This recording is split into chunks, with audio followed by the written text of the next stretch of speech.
Olá, que a graça e a paz de Cristo Jesus Senhor esteja com você, com toda a sua família. Eu sou Clésio Ribeiro e hoje, mais uma vez, para a glória de Deus, vamos para mais uma reflexão da Palavra de Deus.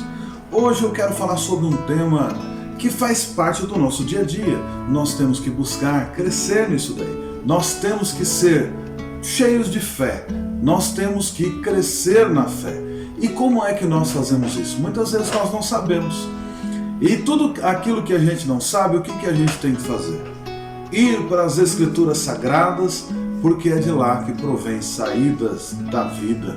É lá que nós encontramos com o nosso Salvador, é lá que nós encontramos sentido para tudo. Todas as respostas que precisamos estão na Bíblia Sagrada. Então hoje eu quero ler alguns textos da Bíblia, que eu já deixei aqui alguns separados, e nós vamos ler para falar um pouco mais sobre fé. A princípio, eu quero começar aqui esse vídeo te pedindo, você que ainda não é inscrito nesse canal, se inscreva. Você que tem assistido o vídeo aqui constantemente, se inscreva, deixe seu like. Quando você gostar de uma mensagem, envia, compartilha aí com seus amigos, porque é para isso que nós estamos aqui, para que todos nós possamos crescer na graça, no conhecimento da Palavra de Deus e chegarmos à estatura de um varão perfeito, porque é isso, não é isso que nós estamos fazendo aqui? Não é por isso que você está ouvindo? Exatamente. Então vamos lá. O texto sagrado diz, em Hebreus capítulo 11, verso 1. Ora, a fé é a certeza daquilo que esperamos e a prova das coisas que não vemos. Quando a gente lê esse texto, a fé é a certeza daquilo que esperamos e a prova das coisas que não vemos, parece que não faz muito sentido. Esse texto de Hebreus capítulo 11, ele vai trazer tudo sobre fé, inclusive para nós é conhecido como a galeria dos heróis da fé. Porque teve muitas pessoas que creram em Deus, e eles creram veementemente, no entanto eles não receberam aquilo que eles esperavam. A fé que eles esperavam, tudo aquilo que eles tinham depositado de confiança no Senhor, eles passaram dessa vida e não receberam aquilo aqui. Mas e aí, o que nós podemos dizer? Eles foram transpassados, morreram, cortados ao meio e não receberam a promessa. Bom, exatamente. Porque naquele tempo eles estavam esperando a volta de Cristo, que ele viesse instaurar o reino milenar dele aqui na terra, que ele viesse restaurar aquilo que havia se perdido, o povo que havia perdido a sua nacionalidade. Jesus veio para resgatar um povo, para implantar o seu reino, que seria um reino eterno. E eles não entendiam muito bem. Nem todas as pessoas que estavam vivendo ali no período dos apóstolos, eles entendiam completamente todas as escrituras como nós podemos entender hoje. No entanto, eles tinham um grande diferencial. Eles criam, eles acreditavam e eles saíam pelo mundo pregando o evangelho de salvação. E isso é o que nos move nos dias de hoje. Porque nós pregamos o evangelho, por quê? Porque a fé ela só vem pelo ouvir e ouvir a palavra de Deus. Se ninguém pregar, como é que terá alguém que vai entender, que vai ouvir, que vai receber e que vai ser transformado por essa palavra? O texto de Romanos capítulo 10, verso 17 diz assim, consequentemente, a fé vem por ouvir a mensagem, e a mensagem é ouvida mediante a palavra de Cristo. Ou seja, a mensagem de Cristo é aquela que produz fé nas pessoas. E só tem uma porta de entrada para a fé, é pelo ouvido. Nós não vivemos pelo que nós vemos, nós vivemos pelo que nós ouvimos e pelo que nós cremos, porque nós ouvimos a palavra de Deus. O texto de 2 Coríntios capítulo 5, verso 7 diz assim, porque vivemos por fé e não pelo que vemos. Nós vivemos por fé. Nós não acreditamos simplesmente nas coisas que os nossos olhos veem. Você que está me acompanhando aqui pelo canal do YouTube, com certeza você já viu muitas vezes vídeos que você olha para aquilo e fala, não é possível, isso só pode ser montagem. E na maioria das vezes é montagem mesmo. Então nós não podemos acreditar em tudo que nós vemos nos dias de hoje. No passado também, os ilusionistas que o digam, eles conseguem fazer tramas tão rápidas que a gente acaba não tendo tempo suficiente para codificar isso que nós estamos vendo. O que isso tem a ver com o que eu estou falando aqui? Se naquele tempo já era difícil viver pelo que os olhos viam, imagina hoje. Hoje é muito mais difícil. Então hoje nós temos que diferenciar esse mundo físico do mundo espiritual. Não podemos acreditar em tudo que nós vemos. Não podemos também acreditar em tudo que ouvimos. Nós temos que acreditar naquilo que ouvimos, que é a palavra de Cristo. Porque a palavra de Jesus é aquela palavra que entra no nosso coração, aquece o nosso coração e muda a nossa vida. Não é assim que tem acontecido com você, porque foi assim que aconteceu comigo. Foi dessa forma que eu decidi mudar a minha vida, me tornar novamente uma nova criatura e começar a caminhar mais com o Senhor e querer compartilhar e ter esse desejo de compartilhar a palavra de Deus para que outras pessoas pudessem ouvir a mensagem de Cristo e pela mensagem de Cristo pudessem crescer na fé. Porque eu sempre falo, nós vamos crescer na graça e no conhecimento. Mas é algo que nós temos que ter em mente, que nós temos que ter fé. Porque sem fé é impossível agradar a Deus. Isso está no texto de Hebreus, capítulo 11, verso 6. E nós temos que crescer na fé. É dia após dia. E como é que nós vamos fazer isso? Pelo que nós ouvimos da palavra de Deus. O texto de Hebreus capítulo 4, verso 2 diz assim, mas a palavra que ouviram não lhes causou proveito, visto que não ter sido acompanhada pela fé naqueles que a ouviram. Muitas vezes a pessoa ouve a palavra de Cristo e não é suficiente. Ela vai precisar de um tempo para que aquela palavra entre no coração dela. É como uma semente. A semente, se for lançada na terra, e se essa semente não morrer, ela não vai germinar. Então muitas vezes quando nós saímos para evangelizar, quando nós pregamos o evangelho, às vezes acontece de pessoas ali já receber a palavra e imediatamente já ter uma transformação na vida dela. Mas isso não é regra, porque muitas das vezes a palavra vai ser semeada, vai vir uma outra pessoa que vai continuar ali o processo de discipulado até que um dia venha a nascer, venha a crescer. Então nós dependemos um do outro. A Bíblia vai falar que Paulo prega, Apolo rega e é Deus quem dá o crescimento, e é assim nas nossas vidas. Nos dias de hoje eu estou aqui trazendo uma mensagem, você vai ouvir, você vai aprender um pouco mais sobre fé, só que quando você chegar lá na tua comunidade local, quando você estiver orando, quando você estiver ouvindo a palavra de Deus, o teu coração vai começar a aquecer e você, cheio de fé, vai se colocar de pé, vai começar a glorificar o nome de Jesus Cristo, vai glorificar o nome do Senhor, e quando você menos esperar, você vai estar fluindo dos dons. Porque tudo começa num ato de fé. O texto de Gálatas capítulo 5, verso 6 diz: porque em Cristo Jesus nem circuncisão nem incircuncisão tem efeito algum, mas sim a fé que atua pelo amor. Gálatas 5, verso 6, foi isso que eu li. Porque o que vem a dizer circuncisão e incircuncisão, o que isso tem a ver na minha vida? O que tem a ver? Que aquele povo que seguia a lei de Moisés, eles tinham que ser circuncidados. Isso era a marca do selo, da aliança de Deus com Abraão, que faria ele uma grande nação, que faria próspero, que ele abençoaria toda a terra.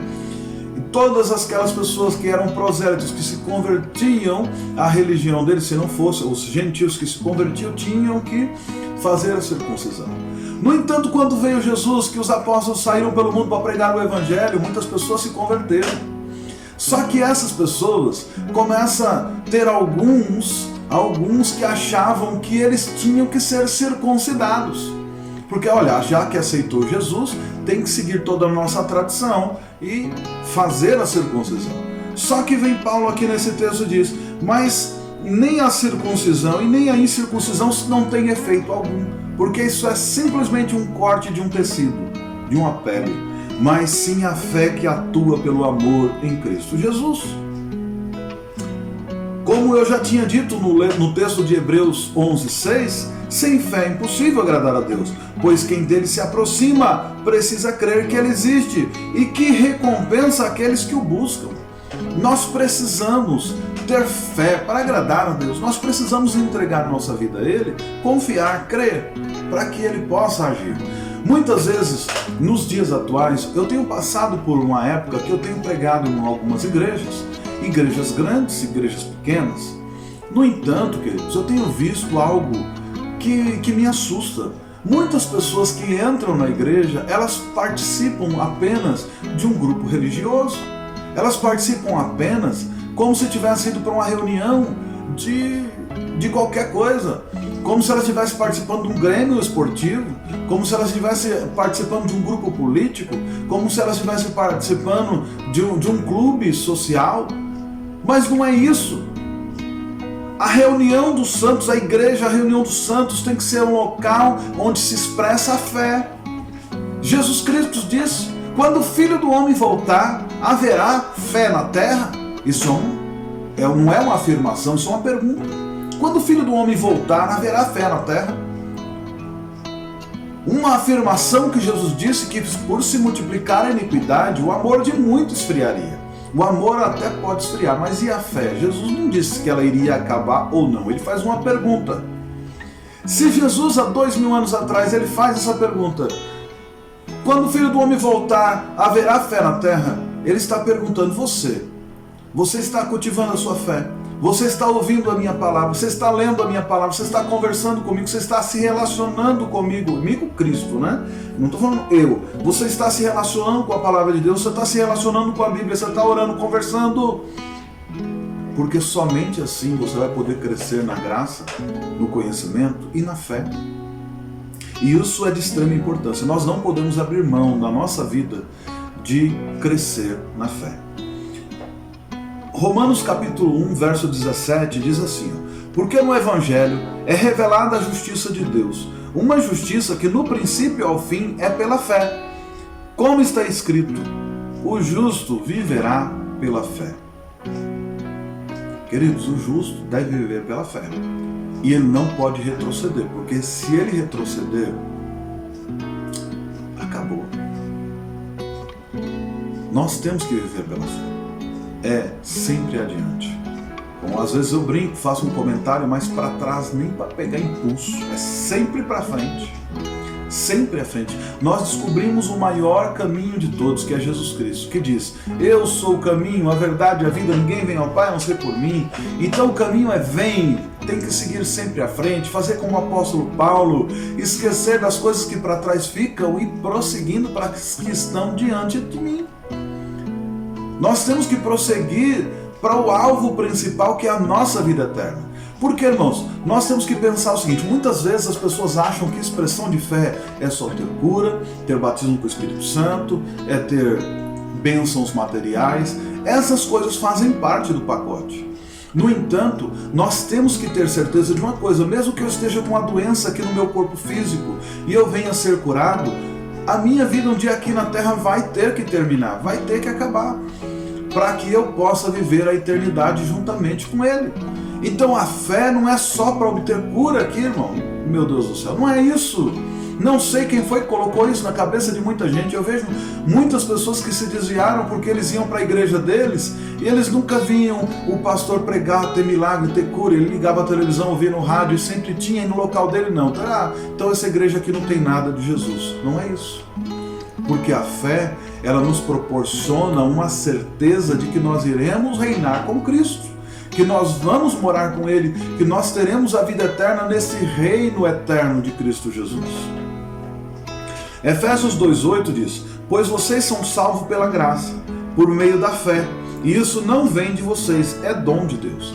Toda a graça de Deus que foi derramada por nós, a maravilhosa graça, a esplêndida graça, podem até agora chamar de super, hiper, mega graça. Não, é a graça de Deus. Mediante a fé em Cristo Jesus, nós somos salvos. Deus, pela sua infinita misericórdia, mandou Jesus Cristo para morrer por nós, pecadores, porque nós não conseguiríamos, de forma alguma, vencer o pecado. Nós não conseguiríamos. A palavra de Deus já é clara. Quando Deus olha do céu para a terra, não via sequer um justo. Não tinha ninguém que pudesse fazer qualquer uma outra coisa. O texto de Ezequiel diz: procurei um único homem que se colocasse na brecha perante, no muro, se colocasse na brecha perante a nação, e não encontrei nenhum homem. Olha, Deus não encontra sequer um homem justo sequer. Como que seria possível ter o resgate daqueles que haviam perdido? Jesus. Por isso Jesus Cristo veio, por isso Jesus Cristo morreu por mim e por você, para que todos nós pudéssemos ter vida e vida mais que abundante. O texto de Romanos 5, capítulo 1 vai dizer assim, ó: temos sido justificados pela fé, temos paz com Deus, por nosso Senhor e Salvador Jesus Cristo. Por quê, queridos? Nós estávamos mortos nos nossos delitos e pecados. Nós estávamos longe de Deus. Nós não tínhamos absolutamente nada que nos garantia que teríamos acesso a Deus. Por quê? Porque a lei ela era pesada demais para nós, ninguém conseguiria cumpri-la. Se por um acaso alguém tentasse cumprir toda a lei, se errasse um único ponto da lei, já seria condenado pela lei. E Jesus Cristo ele veio para cumprir a lei por nós. Ele foi entregue como um sacrifício para que nós pudéssemos ter esse sacrifício vicário, que é o sacrifício de substituição, aonde nós entregamos a nossa vida a Ele, e pelo sacrifício dele nós agora somos justificados em Cristo. E isso é pela fé, porque Deus, pela sua infinita graça, nós não merecíamos, Ele mandou Jesus. E agora, pela fé em Cristo Jesus, nós recebemos esse sacrifício, nós recebemos a Cristo, que é um dom de Deus, e nós somos justificados nele, mediante a fé, pela fé. E agora nós temos paz com Deus, porque o castigo que nos trouxe a paz estava sobre Jesus, e foi sob as pisaduras dele, foi pelas pisaduras, pelas feridas deles, que nós fomos sarados, que nós fomos religados à videira verdadeira, nós fomos enxertados novamente naquilo que nós havíamos perdido por causa do pecado de Adão, de Eva, mas dos nossos pecados também, porque a palavra de Deus diz que o homem é mau desde a sua meninice. Não conheço uma pessoa que eu já convivi que não tenha pecado. Por mais santo que a pessoa possa parecer, ele também tem pecado. E isso quem diz não sou eu, não estou julgando e condenando, eu estou apenas dizendo o que a palavra de Deus nos diz, porque a Bíblia diz que todos pecaram e eu acredito nisso, porque eu faço parte desse pacote. Gálatas 3:24 diz assim: assim a lei foi o nosso tutor até Cristo, para que fôssemos justificados pela fé. Gálatas 3:24. Assim a lei foi o nosso tutor até Cristo, para que fôssemos justificados pela fé. Ou seja, a lei, ela nos conduzia. Nós tínhamos que cumprir toda aquela lei. Por mais que, mas eu não conhecia a lei, então eu não tenho pecado. Não, todos os homens são indesculpáveis, porque Deus colocou em nós, está escrito isso no livro de Romanos, Deus de certo modo colocou em nós, colocou na natureza, colocou tudo para que a gente pudesse discernir o que é certo e o que é errado. Mas o homem faz o que é errado porque ele tem o paladar aguçado para isso. 1 Timóteo 4,12 vai dizer: ninguém o despreze pelo fato de você ser jovem, mas seja um exemplo para os fiéis na palavra, no procedimento, no amor, na fé e na pureza. Queridos, observe uma coisa. Muitas vezes a pessoa, ela quer se orgulhar. Eu tenho 20 anos deste ministério. Eu tenho 30, 40 anos de convertido. Eu tenho 60 anos que eu sigo esta... Olha, eu quero te dizer uma coisa. Não é pela idade, é pelo amor, é pela fidelidade com Deus, é pela fé, é pela justiça. O texto que eu acabo de ler fala sobre isso. Ninguém despreze você, ó Timóteo, pelo fato de você ser jovem, mas seja um exemplo para os fiéis na palavra, no procedimento, no amor, na fé e na pureza. Acontece que hoje muitas pessoas querem dizer que a antiguidade também é posto. Isso daí pode acontecer somente para a carreira militar ou somente para algumas carreiras aí na iniciativa privada. Talvez aquele que tem mais tempo de casa, tem mais experiência, pode ser que ele ocupa um cargo maior do que o outro, mas no reino de Deus não é assim. No reino de Deus é mediante a fé, isso não é de nós, isso é um dom de Deus. É pela fé, tudo que nós temos é pela graça de Deus, nós não podemos nos gloriar, no entanto, nós podemos crescer na fé. Não dá pra gente ter 10, 20 anos de convertido e estar estagnado no mesmo lugar. Eu conheço um rapaz que mora aqui perto da minha casa, que ele é um obreiro que inclusive já trabalhou comigo em uma igreja, e toda vez que ele vai contar a história dele, eu já conheço ele há aproximadamente uns 15 anos, e ele já era convertido há uns 10 antes de eu conhecer. E toda vez que dava uma oportunidade na igreja para ele falar, a primeira coisa que ele falava é que eu era um bêbado, e eu bebia demais, eu estava indo na igreja, eu já era convertido, eu frequentava a igreja, só que um dia eu estava em casa e eu ouvi a voz falando o nome dele e pare de beber, fulano, pare de beber.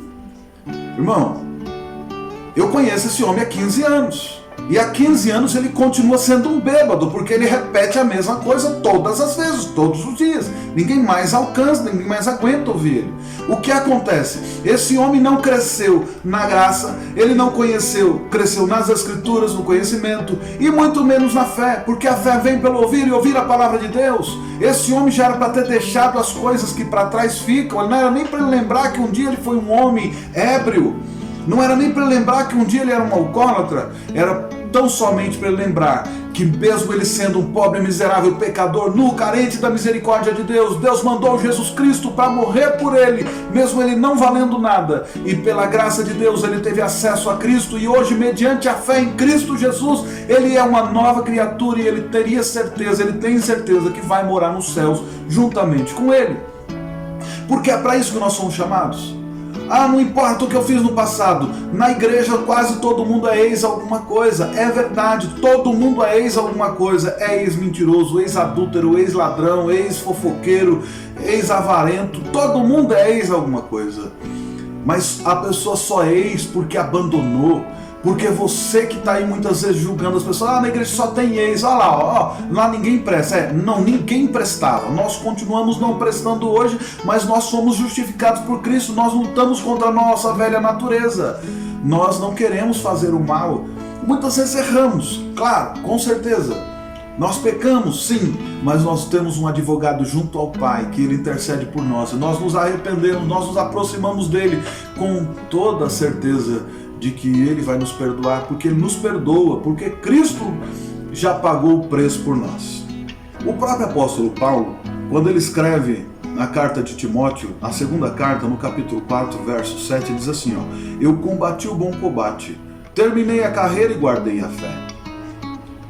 Então, ao mesmo tempo que Timóteo era jovem, e ele fala para ele que ele crescesse na fé, que ele tivesse a fé, que ele tivesse um procedimento íntegro no amor, na fé e na pureza. Ele vem e afirma que ele combateu o bom combate, que a vida dele agora já está acabando, que ele vai ser levado para morrer, que ele vai passar dessa vida para outra. Mas ele diz, eu combati o bom combate, eu terminei a minha carreira e eu guardei a minha fé. Ou seja, a fé não pode diminuir no decorrer da caminhada. Nós temos que guardar a fé, nós temos que cultivá-la, nós temos que crescer sempre adiante. O texto de Tiago, capítulo 2, verso 17, vai dizer assim, assim também a fé, por si só, se não for acompanhada de obras, está morta. Queridos, como falei, o apóstolo Paulo combateu o bom combate. Ele escreveu quase todas as epístolas, as cartas importantes aqui, a maior parte do Novo Testamento, o apóstolo Paulo faz parte dele. E ele diz, combati o bom combate, acabei a carreira, guardei a fé. Mas ele só disse essa frase bonita, não. A fé dele foi acompanhada de obras. Esse homem que ele era bem requisitado no meio judeu, além disso ele também era romano. Ele tinha dupla cidadania, ele era alguém influente, ele larga tudo por amor à obra de Deus. Ele larga tudo para fazer aquilo que Cristo o comissionou quando o chama no caminho de Damasco. E foi só isso? Não. Ele foi aprender com Cristo, que o texto vai dizer, aprendi com o Senhor que também vos ensinei, que Jesus na noite que foi traído, ou seja, ele teve um particular com Cristo, ele foi lá viver uma experiência com Cristo, ele ficou quase 10 anos ali buscando a presença de Deus até que ele fosse enviado para a primeira missão. No entanto, quando ele é enviado, os sinais o acompanham, a cobra morde ele e nada acontece, ele orava por pessoas que eram curadas, ele expulsava demônios, ele anunciou o evangelho e muitas pessoas se converteram, multidões se converteram. Chegou a ponto que os próprios lençóis de Paulo curavam. Mas por quê? Porque esse homem era um homem santo que vivia pela fé. mas no final da vida dele ele guardou a carreira.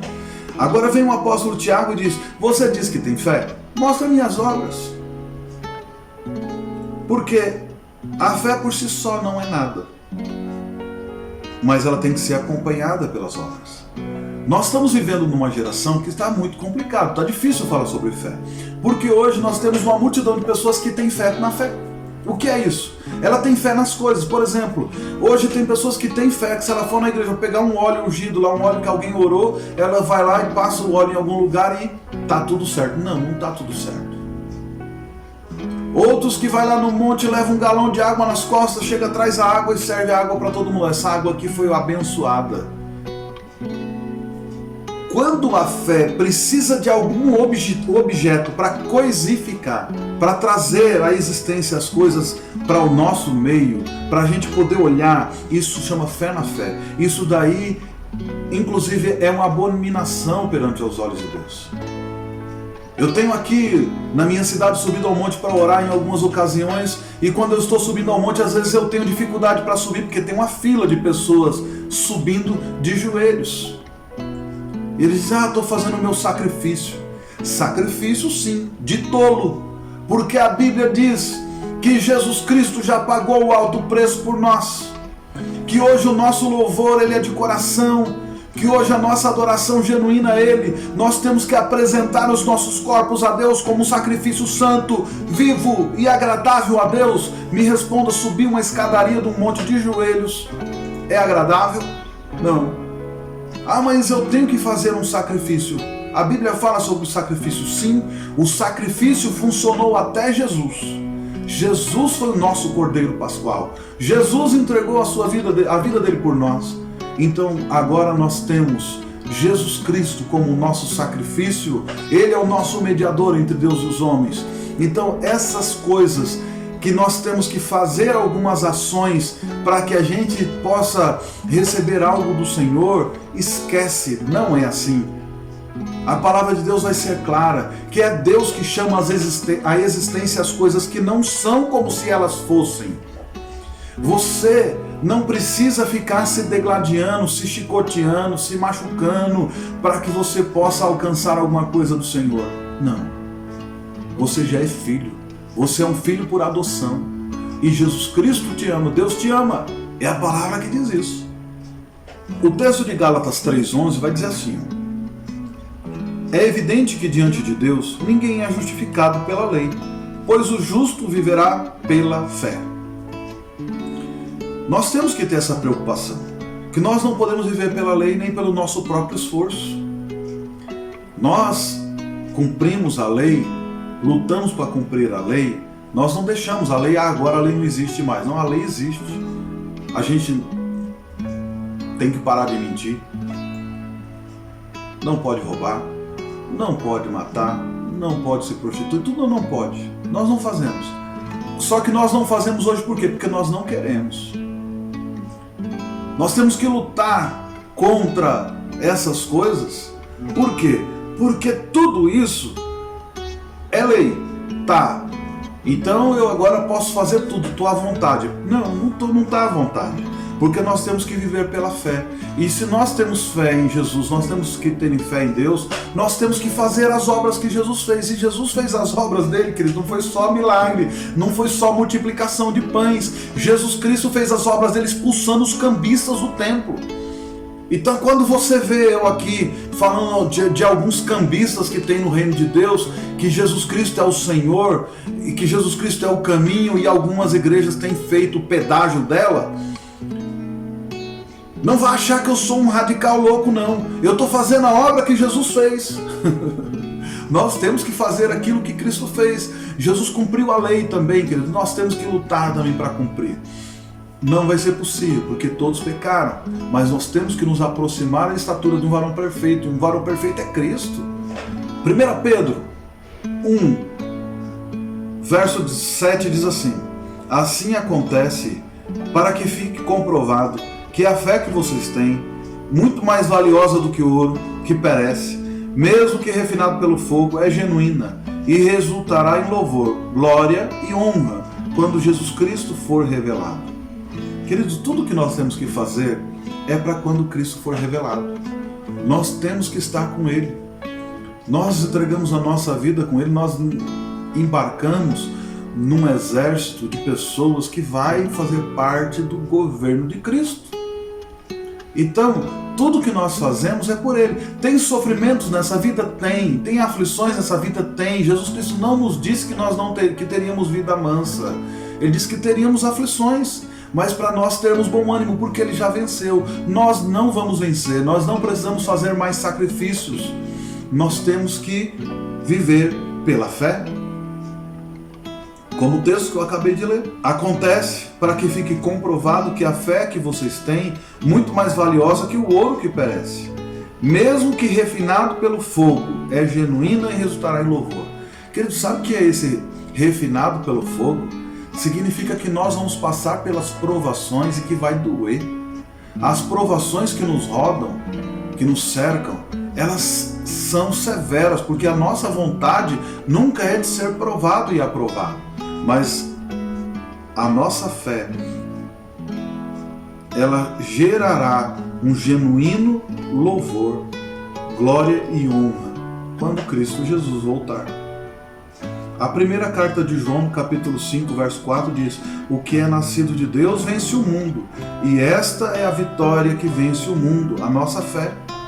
Ou seja, nós somos provados pelo fogo, mas nós vencemos o mundo.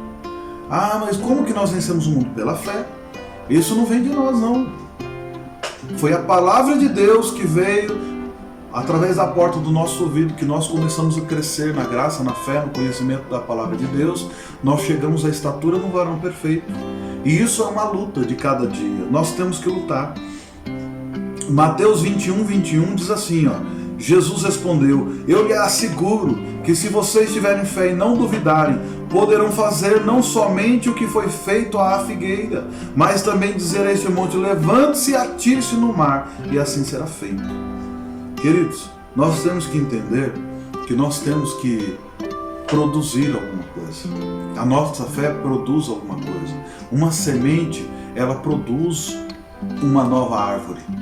Ela produz uma semente tão pequena que quando lançada na terra que morre, que ela cresce e é uma das maiores árvores. Se você olhar pelo tamanho da semente, olha o tamanho da árvore. E nós temos que ter uma fé assim. Para muitos parece ser pequena, mas o que ela produz é incomensurável para a glória de Deus. Porque nós temos que cumprir o que Cristo Jesus disse. Se nós tivermos uma fé que produza frutos, nós diremos para um monte: sai daqui e vai para lá. Não adianta dizer que tem uma fé e uma fé morta. Não tem nada, não tem obra, não vai acontecer. Você pode dar ordem para tudo ao seu redor e nada vai acontecer. Romanos 14, verso 1 vai dizer: aceitem o que é fraco na fé, sem discutir assuntos controvertidos. Eu estou vivendo em meio de uma geração, queridos. Quando eu nasci, e que eu comecei a caminhada cristã, quando eu nasci na fé também, poucas pessoas tinham um conhecimento muito profundo da Bíblia, mas eles estavam ainda aprendendo, engatinhando. E houve uma debandada, um monte de gente que começou a estudar a teologia, se entrar de cabeça, porque assim, o estudo da palavra de Deus não termina nunca. E eu também fui um desses. E nós começamos a estudar bastante. Só que chegou uma época que a gente só se reunia para debater, quem sabia mais, quem sabia menos, e só em temas controvertidos. Só que isso não agrega em nada. Nós temos um texto no livro de Tito, no capítulo 3, verso 9, se não me engano. Normalmente eu sempre estou enganado, mas vamos abrir aqui o texto, que assim fica mais fácil. Exatamente, 3 verso 9 diz assim: evitem, porém, controvérsias tolas, genealogias, discussões e contendas a respeito da lei, porque essas coisas são inúteis e sem valor.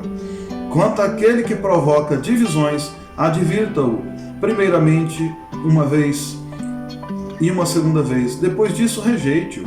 Você sabe que tal pessoa se perverteu e está em pecado por si mesmo e está condenado. Queridos, eu conheci muitas pessoas que embarcaram por esse caminho, começaram a estudar. Glória a Deus, nós temos que estudar mesmo. Nós temos que crescer na graça e no conhecimento da palavra de Deus. No entanto, eles só ficavam em discussões que não levavam a lugar nenhum. E quando você vai ver, um está desviado, já passou por 3, 4 casamentos e assim sucessivamente. Então nós temos que evitar essas coisas e nós temos que focar na palavra de Deus, porque é dela que provém respostas para a vida e para a morte. 1 Coríntios 2,5, para terminar, vai dizer assim: para que a fé que vocês têm não se baseasse na sabedoria humana, mas no poder de Deus. Os apóstolos um dia chegaram para Jesus e pediram: Senhor, aumenta a nossa fé.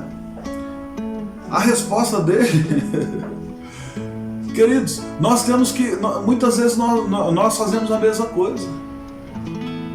Nós não queremos ouvir a palavra de Deus que vai nos moldar. Nós queremos apenas bênçãos. Nós queremos fé para que tenham bênçãos. Mas nós temos que ser como o ouro purificado, passar pelo fogo, para que a gente possa crescer realmente. Nós temos que evitar algumas discussões tolas. Nós temos que entender que quando nós estamos preparados para ir e anunciar o Evangelho da paz, nós vamos caminhar a nossa caminhada e por onde a gente passar, Deus vai fazer milagre, Deus vai transformar vidas, Deus vai transformar a sua vida de glória em glória.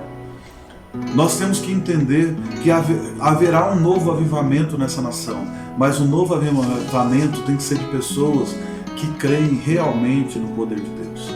Nós precisamos entregar o nosso caminho ao Senhor e de verdade confiar nele. Parar de brincadeira. Nós temos que ter um cristianismo genuíno. Nós temos que viver uma vida de integridade para com Deus. Nós temos que entender que o caminho é dele, que a obra é dele, tudo é dele, para ele e por ele são todas as coisas. O que nós fazemos porque é pela fé. O ato de eu estar mandando aqui esse texto, essa mensagem para você através desse vídeo, é para que você possa crescer na fé, para que você possa crescer no conhecimento. O texto de 1 Coríntios 13 no final vai dizer que no final de tudo restará apenas a fé, a esperança e o amor. E o amor é o maior de todos. Mas não significa também que nós temos que esquecer da fé. Não significa que nós temos que esquecer da esperança. Mas a fé, a esperança vai ser o combustível que vai nos levar a ter um amor como Cristo teve. Para que a gente possa cumprir o que está escrito na primeira carta de João, no capítulo 3, verso 16. E nisso nós conhecemos o amor, que Cristo deu a sua vida por nós, e nós temos que dar a vida pelos nossos irmãos. Essa palavra não está em moda. Mas nós precisamos crescer na fé, nós temos que crescer na graça, nós temos que crescer no conhecimento, nós temos que crescer no amor em Cristo Jesus. Que Deus abençoe você, ouça essa palavra, coloque no teu coração, comece a meditar nas Sagradas Escrituras, comece a ouvir a palavra de Deus, comece a orar para que você possa crescer em fé e juntos nós vamos impactar essa nação e o Brasil ainda será um celeiro de homens e mulheres cheios de fé que vão impactar esse mundo em nome de Cristo Jesus. Que Deus abençoe você e a sua casa. Amém.